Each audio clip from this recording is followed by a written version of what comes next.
In 1961, on Pentecost, or Whit Sunday, Dag Hammarskjöld sat down to make an entry in his journal.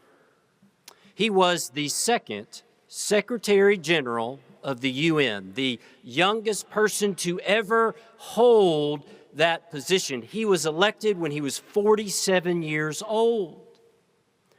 And later on that same year, he died tragically in a plane crash. Following, he was awarded the Nobel Peace Prize. And following the crash, they found his personal journal. And later on, it was published, entitled Markings. And it has become a classic in spirituality. And on Pentecost, he wrote, I don't know who or what put the question. I don't know when it was put. I don't even remember answering. But at some moment, I did answer yes to someone or something. And from that hour, I was certain that existence is meaningful and that therefore my life in self-surrender had a goal. It is quite powerful that we might not remember the exact moment of when the question was put before us, but when we said yes to someone, to God, that we discovered significant meaning and purpose in our lives. And one reason that Pentecost is also known as Whit Sunday is that historically and traditionally, Pentecost has been a day in the church to celebrate baptism, where baptismal candidates put on white robes, where White Robe Sunday becomes Whit Sunday. And baptism has long been an expression of our shared calling, our shared purpose, where we make a commitment to follow Jesus. And we might be more inclined to follow the Jesus who says, come to me, all you who are weary and carrying heavy burdens, and I will give you rest, than the Jesus who says, the harvest is plentiful, but the laborers are few. Because down here in Alabama, especially during this time of year, we know that the hard work in the fields is quite difficult, quite taxing. That we need that rest that we find in Jesus. We need to hear again and again that today's worries are enough for today and that tomorrow's troubles will tend to themselves.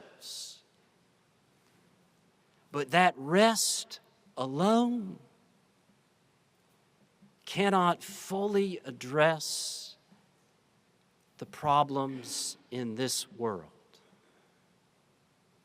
It's like that technique called facing, used in grocery stores, where they pull every item to the edge of the shelf and turn it out to face the customer so that the shelves always look fully stocked. That there is someone whose job it is just to wander around the store and make sure everything is facing the customer.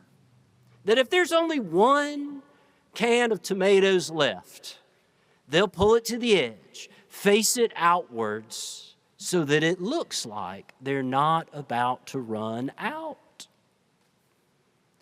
The world, though, is full of gaps and holes, challenges that we need to acknowledge and face. But as Richard Lisher reminds us, the gospel is not a problem solver, it is a promise. It's a promise from the one that we said yes to always be with us, to guide us through all of those challenges. And we find deep meaning as we care for one another through all of those challenges. That here in this passage that reminds us that the harvest is plentiful, it is the first time that the Gospel of Matthew uses the word disciple. It is almost as if this is the job description of a disciple, where like Jesus, we are to care for the sick, support the vulnerable, offer compassion to all. And the good news is, it doesn't require a list of certifications. We are to go out without bag, without belt. That compassion does not mean we can type 80 words per minute. And empathy does not mean we're proficient in Excel. And patience does not ask us to be an expert in AI.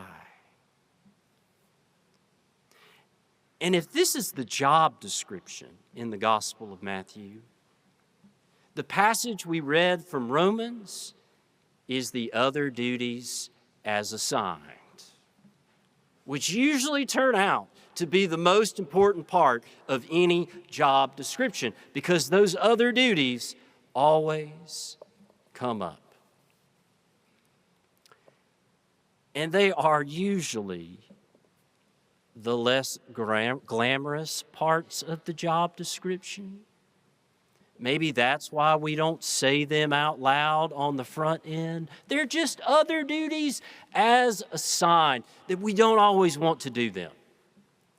The CEO doesn't want to be bothered with the invoice of new bathroom fixtures. The attorney doesn't want to be bothered ordering pens for the firm. And the accountant does not want to water the plants in the break room. They are the other duties as assigned.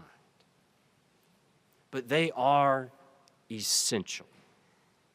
And Romans focuses in on them, whereas they might be unpleasant, but they are unavoidable.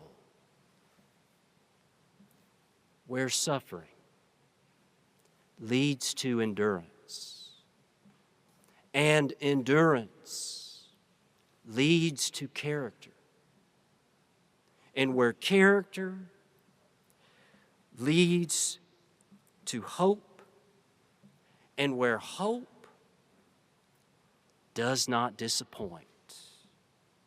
That they are never listed explicitly on the job description of a disciple, but if we have ever tried to love anyone, we know that we will experience them. But there is deep purpose and meaning found through them.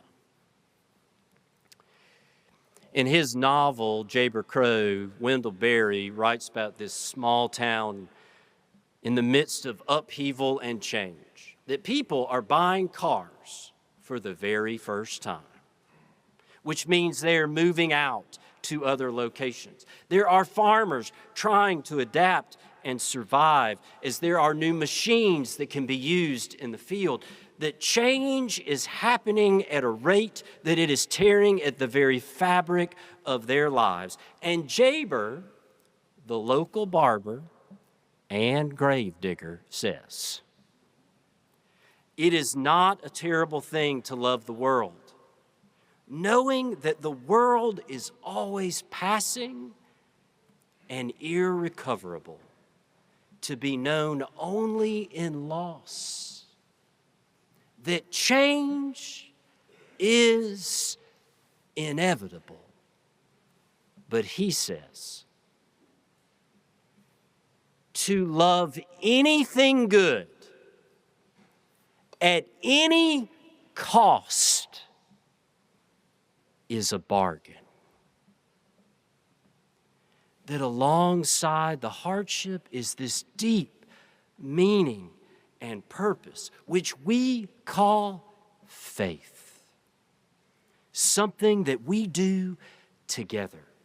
It is the faith that we read about in Galatians 2, where in verse 16 it says, "We know that a person is justified not by works of the law, but through faith in Jesus Christ." At least that's how the New Revised Standard Version translates it. Faith in Jesus Christ. But the King James Version translates it differently, where it says, "Knowing that a man is not justified by the works of the law, but by the faith of Jesus Christ." And there's a difference. Faith in Jesus Christ, where we put our belief and faith, or the faith of Jesus Christ, the same faith that we find in Jesus. And the grammar of the Greek allows for both. And we need both. Faith in Jesus and the faith of Jesus. That we need faith in Jesus because we can't do this on our own.